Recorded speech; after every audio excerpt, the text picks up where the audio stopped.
wasn't expecting a lot of pizza. You better find out what's going on. What the? I love the smell of pizza, and that is one huge pizza pie. Mason James, thank goodness you're here. I made the world's largest pizza, but I forgot that I would also need the world's largest pizza delivery vehicle. Don't worry. Wow, 75 years that's been around for? The pizza is not in the station in the next 30 minutes. We won't get the world record, and that's 75 years already? Wow. And that was the price I paid for this thing. Now the reason is 75 years though? I didn't know Matchbox was around that long. And yes, I do collect Matchbox cars. If you've been with me for a while, you know I have a wall right here. in China, which is a Chinese Got a mixture of certain cars, stuff, but yeah, 75 years according to what the commercial said. and Wego not having any money to produce a car of their own, they bought the body shell. So yeah, we're gonna eat some breakfast and we'll talk. But the problem is that 90% of the car is the Chinese stuff. So it could be the 300 horsepower electric car. It could be a Tesla rival. It's still a Chinese knockoff of a smart car. So everyone that looks at it. I remember reading an article that a Wego, not a Schwung Noble, a Wego was crushed in Germany because of copyright problems. But Wego seems to have made it out fine because they didn't build the car. They're just putting electrical bits in it. They bought this Chinese shell, and they had to make it pass U.S. DOT crash ratings as well. So this shell had to be modified.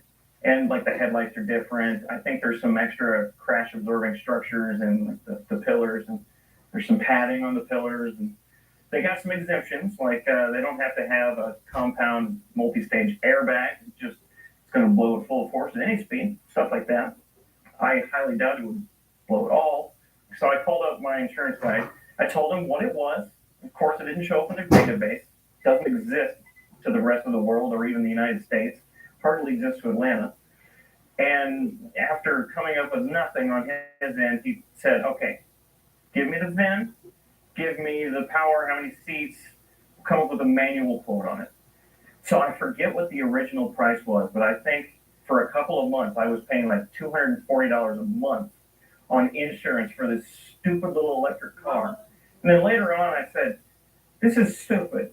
This is a worthless car that I'm paying outrageous insurance on. We need to renegotiate that. So I gave him the price that I paid for it, not the ridiculous MSRP of 36 grand, and it knocked it down to like 121, which is a substantial difference. But after that, it broke. So I said, we'll just knock this down to liability only because forget it. If it dies in a wreck, I probably will too. I don't need big insurance on this thing. It's a lot. I actually restored it a little bit. I fixed the gas in the bumper. I replaced the taillights. The marker lights were atrociously cloudy. I replaced those because Wego.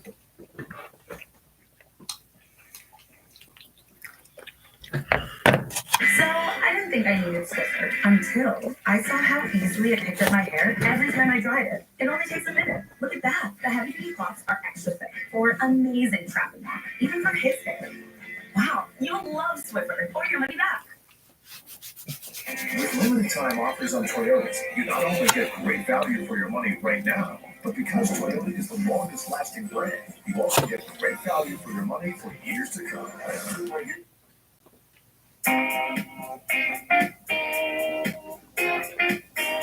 Hey guys, my name is Weston. How are you doing today? Just want to take time to welcome you guys back to the channel. We've got something special planned for today. See that back there? For those of you that know, that is my 95 Power Stroke. And for those of you that don't, well, go back and watch some other couple videos on my channel about this truck. That way you got some backstory. But basically, long story short, I bought this thing for $1,000 at an auction a few years ago. It's a crew cab long bed 95 Power Stroke with an automatic transmission in it. And she's got some things we need to fix. We've had bad weather here in Kansas, which is like saying water is wet and Chicago is windy. But I don't get why they call Chicago the Windy City. They ought to call Wichita the Windy City. So we had a couple thunderstorms roll through last night, had a bunch of rain. And I opened the garage door this morning, and there was 2 inches of standing water in the garage. But you know what? That's all right. That means I just don't got to sweep anymore. I just let the water just wash out all the dirt.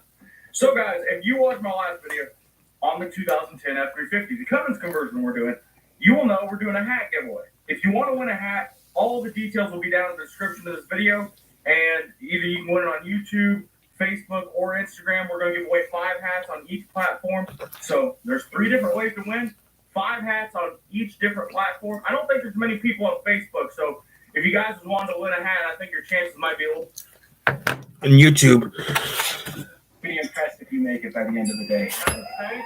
Now, we can use anything around the warehouse. Anything. Just we.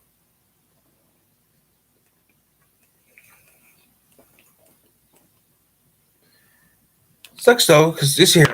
We're going to turn this water tank into our very own survival submarine. Today, we're going to build our very own survival submarine and survive freezing waters. We haven't been inside the submarine yet, so let's go take a look.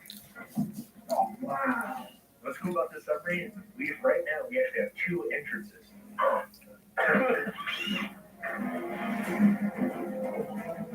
I'm in the main room right now, and Andrew's right next to a smaller room. This is pretty cool. After we're done with some upgrades, we're going to take to an actual lake and submerge it and turn it into a submarine. So the first thing we got to think about is this wall here. Do we want to take the wall completely out, or do we want to make this 2 separate rows of submarine? I think to cut it, basically, we'll have a cool row. Wait, did you get that? Cut it into 3/8. Our biggest concern right now, though, is we have no idea if this thing is just going to flip over once we put it into the water and then put us into danger of drowning, freezing to death. What do we do, Blake? Go find Sam and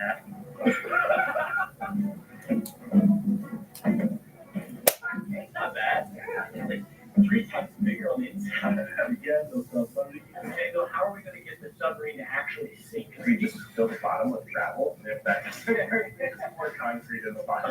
I'll put concrete and other ingredients in the What I'm planning for is going to have like pontoons along the side of it, so hopefully we can't sink too deep just in case if we make it too heavy. Because if it starts sinking too fast, it's going to be like that thing you have with cars and like they drive into the lake. You have the section force, you can't get out and you drown inside the car. So I would like to avoid that if at all possible.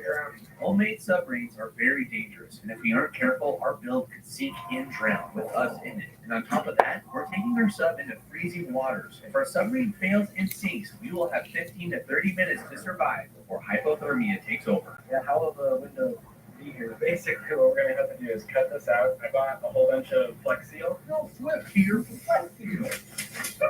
While me and the boys went shopping for submarine gear, we sent Rick the editor to pick up the boat and the trailer. One thing we're going to need to complete this build is a boat trailer and an engine. So I found one for sale on Facebook Marketplace for only $400. This is quite dangerous. The place that he had us meet was like an abandoned building, and it was a little bit shady because he was kept insisting like, oh, I swear it's not stolen, even though I wasn't saying that it was. He's like, oh, it's not stolen. It's not stolen. I promise, it's not stolen.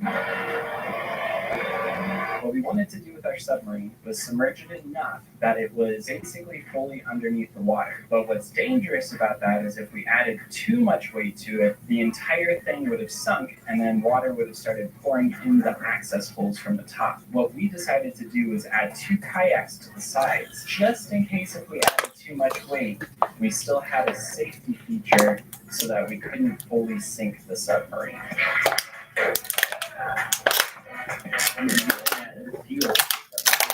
They let you pass out or something.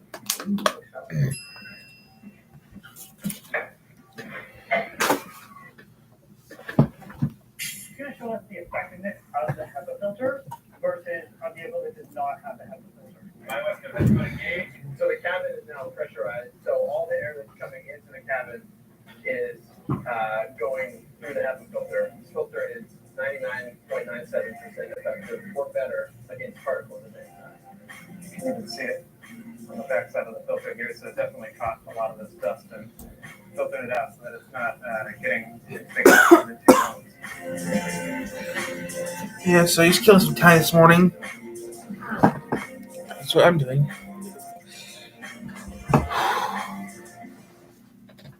It's just me, Stars Tower.